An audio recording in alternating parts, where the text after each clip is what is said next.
The Zephyrian delegation had arrived at Earth 3 months ago with the usual condescending smirk that seemed universal among technologically advanced species. Ambassador Kethvar, a tall, crystalline being whose body refracted light in prismatic patterns, had made his position clear during the first diplomatic meeting. "Your species fascinates us," he had said, his voice carrying the musical quality typical of his kind. "Primitive kinetic weapons, chemical propulsion, nuclear fission, it's like watching children play with sticks and stones." Captain Sarah Chen of the United Earth Defense Force had kept her expression neutral during that meeting, though her knuckles had gone white as she gripped her sidearm. The other human representatives had shifted uncomfortably, acutely aware of just how backward their technology must seem to beings who could fold spacetime like origami.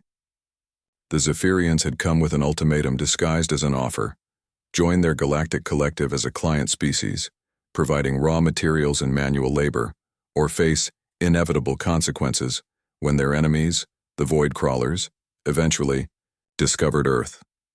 It was protection racket diplomacy at its finest, wrapped in the veneer of benevolent guidance.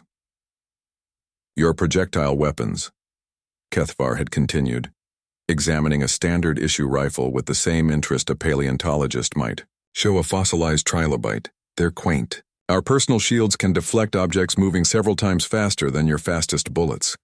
As for your larger weapons," he had gestured dismissively, "we've seen worlds shatter planets with focused thought alone." Now, as Captain Chen stood in the command center of Fortress Luna, humanity's primary orbital defense station, those words echoed with bitter irony. The Void Crawlers had indeed found Earth, but they hadn't come for resources or territory. They had come to feed. "Contact bearing 047, elevation -30, reported Lieutenant Martinez, his voice tight with controlled fear. "Multiple signatures, Admiral. I count at least 200 vessels." Admiral Hassan Wei moved to the tactical display, his weathered face grim. The holographic representation of near-Earth space showed a growing swarm of organic-looking ships, each one the size of a city block emerging from what appeared to be tiers in reality itself. "Where are our Zephyrian protectors?" someone muttered. The answer came in the form of Ambassador Kethvar's panicked transmission. "Human forces. The Void Crawlers are beyond our projections. Our fleet is... We are withdrawing to maintain strategic position. You must evacuate your core populations immediately." Captain Chen felt a familiar cold anger settle in her chest. It was the same feeling she'd had as a lieutenant watching helplessly as pirates slaughtered civilians while superior alien mediators debated proper protocols. The same feeling that had driven humanity to develop contingency plans that their galactic neighbors had dismissed as paranoid fantasies. "Admiral," Chen said quietly, "requesting permission to initiate Protocol Omega." Admiral Wei looked at her for a long moment. Protocol Omega was humanity's deepest secret. Developed in hidden facilities throughout the solar system, it was the reason Earth had been so cooperative with the Zephyrians' mining requests, why human scientists had seemed so eager to learn about alien shield technology, why human engineers had asked so many questions about FTL communication networks. "Denied, Captain," Wei said, then paused as another wave of Void Crawler ships materialized. Their organic hulls pulsed with bioluminescent patterns, and even through the vacuum of space, their hunger was palpable. "Actually, authorization granted. Light them up."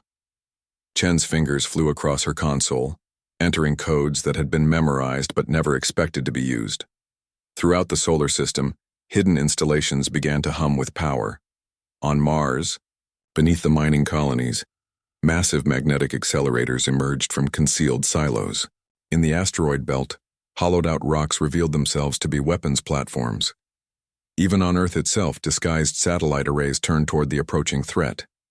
The Void Crawlers had excellent shields, energy-based defenses that could deflect plasma, absorb laser fire, and neutralize exotic matter weapons.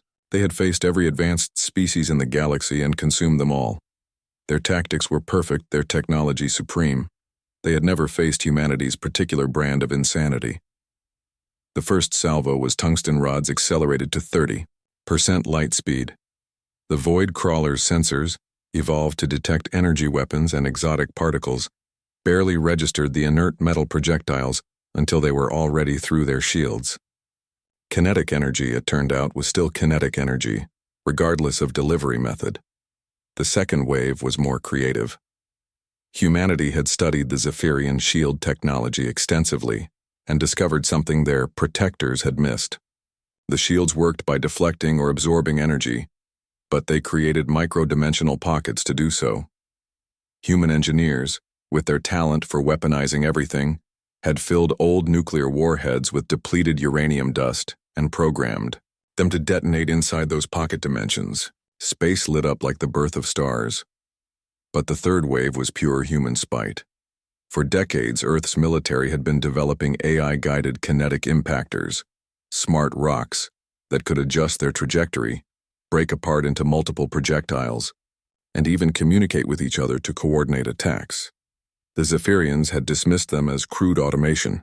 They hadn't realized that human coding, refined through centuries of warfare and video games, created AI that was less sophisticated, but infinitely more vicious than their elegant systems. The smart rocks learned. They adapted. They began targeting, not just the void crawler ships, but the dimensional rifts they emerged from, destabilizing the entity's ability to reinforce their fleet. Ambassador Kethvar's voice crackled over the communication array, filled with something that might have been awe. How are you achieving penetration of their defenses? Our most advanced energy weapons cannot. Rocks, Captain Chen replied, watching as another wave of void crawlers was torn apart by humanity's primitive weapons. We're throwing rocks at them. Very fast, very smart rocks. The battle lasted 18 hours. When it was over, the space around Earth was filled with debris and the fading energy signatures of collapsed dimensional rifts. The void crawler fleet, the same force that had consumed 17 advanced civilizations, was nothing more than organic dust drifting in the solar wind. The Zephyrian fleet returned a day later, their crystalline hulls scorched from their strategic withdrawal. Ambassador Kethvar requested an immediate audience with human leadership, his prismatic form somehow conveying deep embarrassment. We may have, he began carefully, underestimated certain aspects of human military doctrine. Admiral Wei smiled, an expression that contained no warmth whatsoever. You laughed at our guns, Ambassador, but you forgot something important about humans. What's that? We've been throwing rocks at things we don't like for over 2 million years. We've gotten really, really good at it. The Galactic Collective's offer was quietly rescinded the following week. In its place came a new proposal: mutual defense treaties, technology sharing agreements, and a formal request for human military advisors to help other species develop alternative defense strategies. Captain Chen kept the original treaty proposal framed in her office, right next to her sidearm. Some days she would look at it and remember the musical laughter in Ambassador Kethvar's voice when he had dismissed humanity's primitive kinetic weapons. She never got tired of that memory. After all, the best jokes were the ones that ended with the punchline lighting up space itself.